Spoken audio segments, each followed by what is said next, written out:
பிரம்மவித்யா சதஸ் ஒன்று நடந்து கொண்டிருக்கிறது. நிறைய பிரம்மவித்துக்கள்லாம் எழுந்தருளி உங்களினுடைய வாக்கைங்கரியத்தை பண்றா. நியாய சித்தாந்தன சதஸ்ல ஒரு பங்கு பெறும்படியான ஒரு பாக்கியம் கிடைச்சது. சுவாமி தேசிகனுடைய ஸ்ரீசுத்திய எல்லாருக்கும் பிரச்சாரம் பண்ணணும். சுவாமி தேசிகனுடைய கிரந்தங்களை விபாகமாக பிரித்து நேற்று அபியானசாராவளியும் இந்த நியாய சித்தாந்தனமும் அப்புறம் நியாய பரிசுத்தியும் அப்புறம் மீமாம்சா பாதுகா மீமாம்சேஸ்வர மீமாம்சா. சுவாமி தேசிகனுடைய சர்வஜத்துவமானது தத்துவமுக்தா கலாபத்தில்தான் சாதிக்கப்பட்டிருக்கிறதாக பிரதிவாத பயங்கரன் அண்ணா சாதிக்கிறார். தத் சர்வஜத்துவம் தத்துவமுக்தா கலாபே.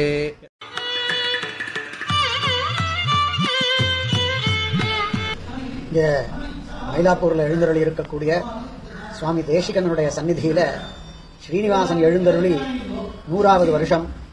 அதுக்கு அங்கமா இங்கே பிரம்மவித்யா சதஸ் ஒன்று நடந்து கொண்டிருக்கிறது. நிறைய பிரம்மவித்துக்கள்லாம் எழுந்தருளி தங்களினுடைய வாக்கைங்கரியத்தை பண்றா. நிறைய ஆஸ்திகாள் தேசிக பக்தாள் நிறைய பேர் எழுந்தருளி அதை அனுபவிக்கிறாள். பெரிய மகனியர்கள் எல்லாம் கூட எழுந்தருளி அந்த சதஸை சார்த்தமாகவும் எல்லாரும் லோகத்தில் இருக்கிறவாள் எல்லாருமே சுவாமி தேசிகன் திருவுள்ளப்பட்டபடி அவசியமா பிரம்ம விஷயகமானதான ஞானத்தை கொண்டவர்களாகவும் அதனால எல்லா விதத்திலேயும் உத்கிருஷ்டமானதான தன்மையை தன்னுடைய ஜீவிதத்திலே கொண்டவர்களாகவும் இருந்து நல்ல உயர்ந்த கத்தியை அடையணுங்கிறதான ஒரு அபிப்பிராயம். அந்த அபிப்பிராயத்துல இந்த சதஸ் ஏற்பாடு பண்ணப்பட்டுள்ளது. சுவாமி தேசிகனுடைய ஒரு சூக்தியே கூட நம்ம எல்லாரையும் உயர்த்தி விடுமானால் அத்தனை விதமானதான கிரந்தங்களையும் சொல்லக்கூடியவாளுக்கும் சிரவணம் பண்ணக்கூடியவாளுக்கும் அவற்றையெல்லாம் ஏற்பாடு பண்றவாளுக்கும் அவசியமா எல்லா விதமானதான அனுகிரகமும் இந்த தயாநிதியானதான சுவாமி தேசிக அந்த ஸ்ரீனிவாச பெருமாளினுடையதான அனுகிரகத்தினாலேயும் சுவாமி தேசிகனுடைய அனுகிரகத்தினாலேயும் கைகூடும். இந்த மாதிரியான உற்சவங்கள் எல்லாம் மேலே மேலே வளரணும். நம்முடைய ஆஸ்திக்ய மதம் அதுல விசேஷத்தாக பாஷ்யக்காரரினுடையதான சித்தாந்தம் சுவாமி தேசிகனுடைய தர்சனம் எல்லா இடங்கள்லேயும் மேன்மேலும் வளரணுங்கிறதாக அடையனுடையதான இந்த சின்ன உரையை நிறுத்திக் கொள்கிறேன். பாகவதால் எல்லாருக்கும் தன்யவாதங்கள். இன்னைக்கு அடியானுக்கு பெரிய சுதினம். சுவாமி தேசிகனுடைய சன்னதியில் மயிலாப்பூர் சுவாமி தேசிகன் சன்னதியில் எழுந்துள்ள இருக்கிற திருவேங்கடானுடைய சதாப்தி பிரதிஷ்டா தின மகோத்சவத்துக்காக ஏற்பாடு செய்த சதஸில் இந்த 2வது தினம் காலம்ப நியாய சித்தாந்தன சதஸ்ல ஒரு பங்கு பெறும்படியான ஒரு பாக்கியம் கிடைச்சது. சுவாமி தேசிகனுடைய ஸ்ரீசுத்திய எல்லாருக்கும் பிரச்சாரம் பண்ணணும். ஸ்ரீமத் ராமாயணத்துல குணைர்தாஸ் முபாகதா அப்படின்ற ராமன் கிட்ட லட்சுமணனுக்கு எப்படிடா பக்தி வந்ததுன்னா ராமனுடைய குணத்தினால அண்ணா என்பதற்காக அவரிடத்துல பக்தி இல்லை, குணைர்தாஸ் முபாகதா என்பதாக அவருக்கு ராமன்கிட்ட பக்தி வந்ததாக சாய்க்கிறார். அதே காலத்தில் சுவாமி தேசிகன் இடத்துல ஒரு திருவடியில பக்தி வரணும்னாக்கா சுவாமி தேசிகன் அனுகிரகித்ததான கிரந்தங்களை சேவித்தால்தான் சுவாமி தேசிகன் திருவடி வாரத்தில் ஒரு பக்தி கிடைக்கும். எத்தனை தூரம் சேவிச்சாலும் இந்த ஒரு வியாஜத்துல சுவாமி தேசிகனுடைய கிரந்தத்தை சேவிக்கும் போது ஒவ்வொருவரும் சேவிக்கும் போது ஒவ்வொரு விதமான அர்த்தங்கள் கிடைக்கிறது. அது மாத்திரம் இல்லாம பல மகான்களோட கூட சேர்ந்திருக்கும் போது அவா சொல்ற அர்த்தங்களும் நம்ம சொல்லத்தி அவ கேள்வி கேட்கிற போது அதுலேயும் கிடைக்கிற அர்த்தங்களும் இந்த சதஸனுடைய ஒரு பிரயோஜனம் என்னன்னாக்கா பகுபிய ஸ்ரோதவியம் பகுதா ஸ்ரோதவியம் இதுல நம்ம ஏதோ பார்த்து தனியா படிச்சுட்டு இருக்கோன்றது இல்லாத அதுக்கும் ஒரு அவகாசம். ஆத்துல படிச்சாலும் சதஸுக்கோசம் வரணுன்ற போது ப்ரிப்பேர் பண்ணி வரும்போது அதுக்காக பாக்குற போது அது ஒரு தனி ரசம் கிடைக்கிறது.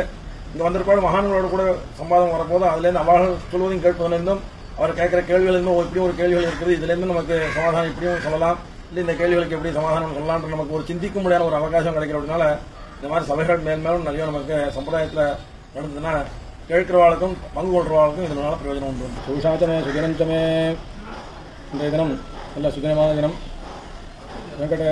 ஸ்ரீ வெங்கடேஸ்வர சுவாமியினுடைய அனுகிரகத்தினால ஸ்ரீ வெங்கடநாதனுடைய அனுகிரகத்தினாலேயும் இந்த மயிலாப்பூர் தேவஸ்தான அதிகாரிகளாலேயும் கேபிஎன் சுவாமி அவர்களாலேயும் மிகவும் கொண்டாடப்பட்டதான சுவாமி தேசிகனுடைய கிரந்தங்களை விபாகமாக பிரித்து நேற்று அபியானசாராவளியும் இந்த நியாய சித்தாந்தனமும் அப்புறம் நியாய பரிசுத்தியும் அப்புறம் மீமாம்சா பாதுகா மீமாம்சேஸ்வர மீமாம்சா இப்படி சுவாமியுடைய கிரந்தங்களையே விபாகமாக 4 நாட்களாக பிரித்து உபன்யாசம் பண்ணும்படியாக ஏற்பாடு பண்ணி கொடுத்தார் அந்த சுவாமி. அது பண்ணி கொடுத்தாலும் எங்களுக்கு என்ன பிரயோஜனம் அப்படின்னு கேட்டோம்னா அந்த கிரந்தத்தை அதை பரிபூர்ணமாக பார்த்து அதில் ஒரு பரிசிரமம் ஏற்பட்டு அதை இன்னைக்கு தான் பார்க்க முடிஞ்சதாக அது ஒரு பிரயோஜனம் கிடைச்சிது. பெரியவர்களுடைய மகான்களுடைய சம்பாஷணையும் ரொம்ப அற்புதமாக இருந்தது. இது சுவாமி தேசிகனுடைய கிரந்தங்களை எப்படி வேணால் நம்ம ஸ்ரோதவியா மந்தவியா நிதித்தியாசிரியா திரஷ்டவியா அப்படின்னு சொல்கிற மாதிரி வேதத்தில் சொல்கிற மாதிரி ஒவ்வொரு நாளும் ஒவ்வொரு தினமும் ஒவ்வொரு வருஷமும் நம்ம அந்த சுவாமியினுடைய கிரந்தங்களை பரிசீலித்து பார்த்தோம்னா அது அத்தியாச்சரியமான விஷயங்கள்லாம் நிறைய இருக்கக்கூடியது. அடியனுடைய ஆச்சாரியரான சுவாமி நாவல்பாக்கம் நரசிம்மதாச்சாரிய சுவாமின்னு நாவல்பாக்கம் சுவாமி நான் இதில் காஞ்சிபுரத்தில் இருந்தார். அந்த சுவாமி சாய்க்கிற வரைக்கும் எப்பொழுதுமே தேசிக கிரந்தங்களை தான் சேவிக்கணும், இன்னொரு கிரந்தங்களை சேவிக்கக்கூடாதுன்னு சுவாமி சாய்ப்பார். அந்த நினைவு தான் இப்போ வருது. இந்த கிரந்தங்களை சேவிக்கும்படியாக இந்த ஏற்பாடு பண்ணி கொடுத்த இந்த சுவாமிகளுக்கும் தேவஸ்தான அதிகாரிகளுக்கும் அடியனுடைய தன்யவாதத்தை பெற்றுக்கொண்டு அஸ்மத் குரு பரம்பராயே நமஹ. 2 நாட்களாக அற்புதமான சுவாமி தேசிகனுடைய ஸ்ரீசூக்திகளினுடைய சபை நடந்துருக்கு. அதில் இன்று சாயங்காலம் நடந்த வித்வத் சபா ஆச்சரியமாக இருந்தது. ஏனெனில் சுவாமி தேசிகனுடைய சர்வஜத்துவமானது தத்தம்தா கலாபத்தில்தான் சாதிக்கப்பட்டிருக்கிறதாக பிரதிவாத பயங்கரன் அண்ணா சாதிக்கிறார். தத் சர்வஜத்துவம் தத்துவமுக்தா கலாபே என்பதாக. அப்படிப்பட்ட அந்த கிரந்தத்திலிருந்து 5 வித்வான்கள் அடியேன் உள்பட அழகான உபன்யாசம் போன்றும் இருந்தது. சாஸ்திர விஷயங்களை ஒன்றும் விடாமல் அழகாக புரியும்படியாக, எல்லோரும் புரியும்படியாக அழகாக சாதித்தார்கள். அப்படிப்பட்ட உபன்யாசங்கள். அதை உட்கார்வது கேட்பது புண்ணியம் என்பது சாதாரண பலன். ஆனால் ஞானத்தினுடைய அபிவிருத்தி, ஞானத்தை அடைதல், ஞானத்தினுடைய அபிவிருத்தி, அதுவும் நம்முடைய சித்தாந்தத்தினுடைய கருத்துக்களை எளிமையாக இனிமையாக அறிந்து கொள்ளுதல் என்பது மிக மிக அழகாக அமைந்துள்ளது. ஆகையினால் அனைவருக்கும், சொன்னவர்களுக்கும் சந்தோஷமாக உள்ளது, கேட்டவர்களுக்கும் மகிழ்ச்சியாக உள்ளது, நிர்வாகிகள் நடத்தியவர்கள் அவர்களுக்கும் மிக மிக மிக ஆனந்தமாக உள்ளது. இப்படி அற்புதமாக நடத்திய இந்த வேதாந்த தேசிக திருவேங்கடமுடையான் தேவஸ்தான ட்ரஸ்டிகள், அதே மாதிரியாக இந்த சபையை நடத்தியவர்கள், அதே மாதிரியாக சபையை முன்னிருந்து பக்கத்திலிருந்து எல்லாவற்றுக்கும் பார்த்து பார்த்து உபகரித்தவர்கள், அவர்கள் அனைவர்களுக்கும் எங்களுடைய பிரணாமங்களையும் கிருதஜதையையும் தெரிவித்துக் கொண்டு விடைபெறுகிறோம். அஸ்மத் குரு பரம்பராயே நமஹ.